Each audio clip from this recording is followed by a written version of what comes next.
मित्र मंच पर आज नई दीवानी का स्वागत है। बहुत दिनों के बाद हम सब आज एकत्रित हैं। नई दीवानी और नई पीढ़ी। बंधुओं, मित्रता होती क्या है? अरे, जब एक साथ बैठकर पिक्चर देखते हैं उसी को तो मित्रता कहते हैं। एक साथ बैठकर कोई काम करते हैं, एक साथ बैठकर कुछ सुनते हैं, मित्रता उसी का नाम है।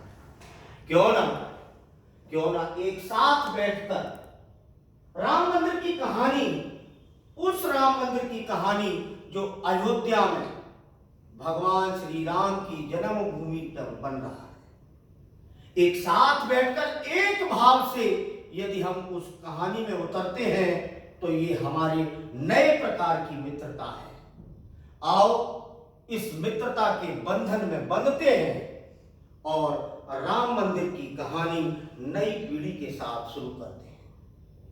हम सबके साथ जो नई पीढ़ी नौजवान उपस्थित हैं उनका भी परिचय जान लिया जाए। तो एक ओर से मैं प्रारंभ करूं। नमस्ते, मैं Sonali Lavania, MBA first year student. नमस्ते, मैं प्रताप भारद्वाज 9वीं कक्षा में। मैं यथार्थ भारद्वाज इंटरमीडिएट।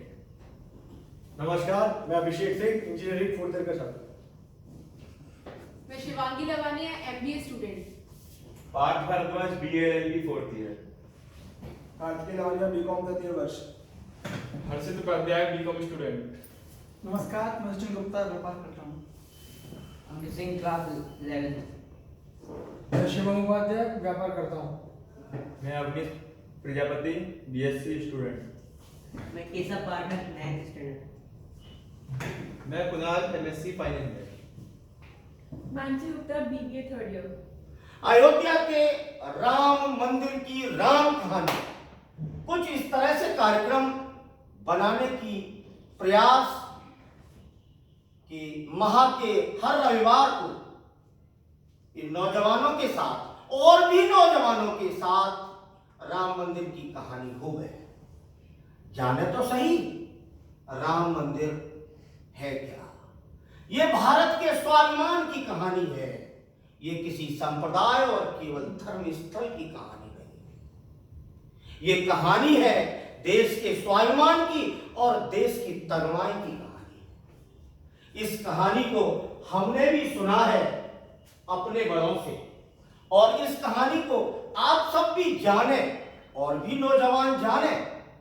तो चलो करते हैं मित्र मंच पर इस मित्रता भरे कार्यक्रम की एक नई शुरुआत। है क्या? बात कहां से शुरू करी जाए? तो मैं बात शुरू करता हूं वहां से जब मैं तुम्हारे जितना बड़ा था, शायद 21 या 22 साल का।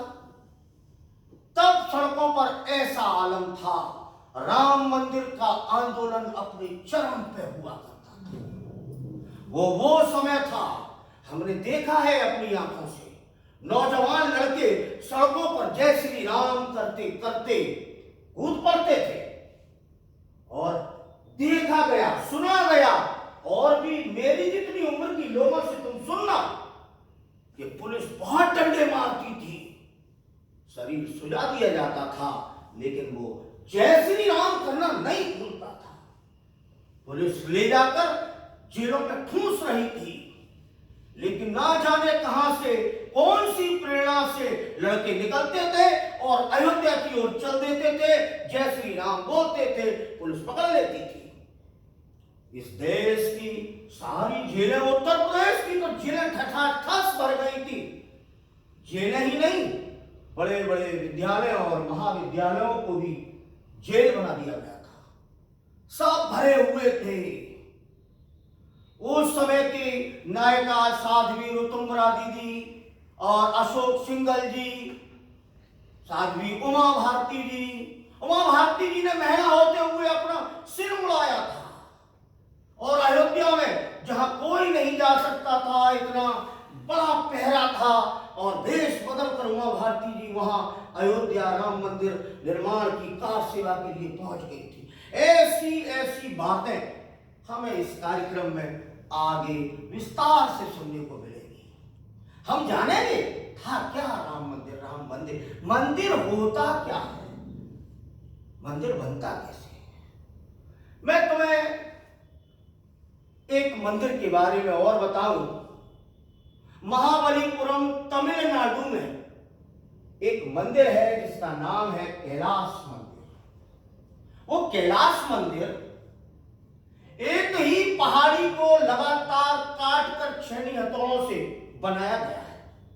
एक बार तुम कल्पना तो करो, किसी एक पहाड़ी को छेनी हथौड़ों से इस तरह से काटा जाए कि पहले शिखर निकलेगा और शिखर कटता चला जाए और फिर उसमें से दीवारें हम छांटते चले जाएं, फिर नीचे अंदर पूरा गर्भगृह बनावे और कहीं से मूर्ति न लाई जाए। उसी पूरी पहाड़ी में से छांट के मूर्तियां बनाई जाए। ये कैसा विचित्र काम है, तुम कल्पना कर सकते हो। और तुम्हें जानकर बड़ा आश्चर्य होगा कि वह महाबलीपुरम का तमिलनाडु का मंदिर 150 साल में बना। 150 साल, 7000 कारीगर हर समय काम करते रहे। 150 साल, ये 8-10 पीढ़ियां लगातार उसमें लगी रही। ये कैसा काम है।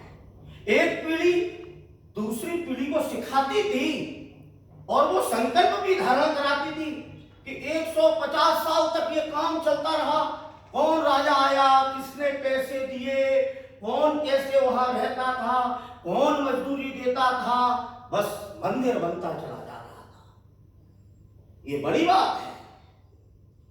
भले ही बड़े आविष्कार यूरोप ने किए होंगे, अमेरिका ने किए होंगे, लेकिन पीढ़ी दर पीढ़ी इतने बड़े संकल्प को केवल भारतवर्ष में देखा जाता है। वो महाबलीपुरम का मंदिर एक बार विचार करने पर ही इतनी बड़ी प्रेरणा देता है, उसकी कल्पना करना। हजारों टन पत्थर काट कर जिसमें निकाल दिया गया, कैसे रहा होगा वो काम। 150 साल उसकी कल्पना करके ही मन से रह उठता है। बस ऐसे ही मंदिर का निर्माण, ये अयोध्या मंदिर का निर्माण भी कुछ इसी तरह से मुझे प्रतीत होता है। अयोध्या मंदिर का निर्माण हम 500 साल लगातार पीढ़ी दर पीढ़ी हम इसके लिए प्रयास करते रहे। हमारी हर पीढ़ी ने प्रयास किया। किसी विध्वंसक ने आकर हमारे भगवान राम के मंदिर को यूं तोड़ा। प्रभु की मूर्तियां धूल में किस तरह दूषित हुई रही होंगी और फिर कैसी टीस भारतवासियों के मन के अंदर उभरी होगी कि 500 वर्ष तक ये लड़ाई अनवरत जारी रही। 500 वर्ष में कितनी पीढ़ियां इसके लिए जूझी, कितने युद्ध हुए। हम सब मिलकर इसकी कहानी को यहां सुनेंगे, नौजवानों तक पहुंचाएंगे। फिर 90-92 का वो आंदोलन जिसमें एक एक नौजवान भारत माता की जय और जय श्री राम का नारा लगाते हुए आगे ही आगे बढ़ता चला जा रहा था। यह कार्यक्रम इन नौजवानों के साथ संजोया गया है और ये कार्यक्रम और भी नए नौजवान मित्रों तक पहुंचता जाए। भगवान श्री राम की महिमा का, अयोध्या धाम की महिमा का और भी प्रश्न इस समय से उभरेंगे। नौजवान भी कुछ अपने प्रश्न लेकर आएंगे, उनके समाधान की चर्चा भी हम साथ मिलकर करेंगे।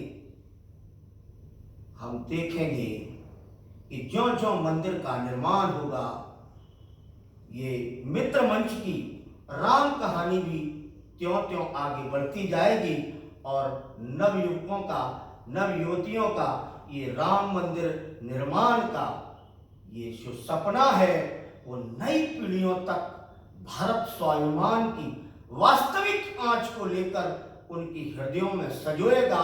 यही इस मित्र मंच के कार्यक्रम का सच्चा अभिप्राय है। अश्वनी भारद्वाज हूं, भाषण नहीं देता, कथा और व्याख्यान नहीं करता हूं, बस कहानियां सुनाता हूं। कुछ नौजवान प्यार से सुनते हैं, इसका आभार जताता हूं। सो बंधु मित्रों, फिर मिलेंगे, मिलते ही रहेंगे शायद हर रविवार, और राम मंदिर निर्माण के काम में स्वयं को लगाते हैं और करते हैं ये काम हम सब